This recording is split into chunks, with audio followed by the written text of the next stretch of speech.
Ganadong-ganado ka pag may sinasabi ka sa Diyos, pero wala kang gana kapag may sinasabi sa iyo ang Diyos. Because it's possible for you to hear and know for what is written in this. But if you will not allow the Word to confront you who you are, hindi mababago ang ating buhay.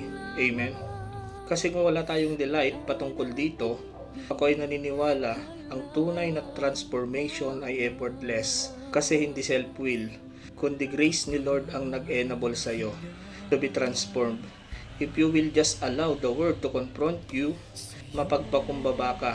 Lord, sorry. Ito pala ako sa iyong harapan. That God will put you into the end of yourself para ma-realize mo that without God, you are nothing.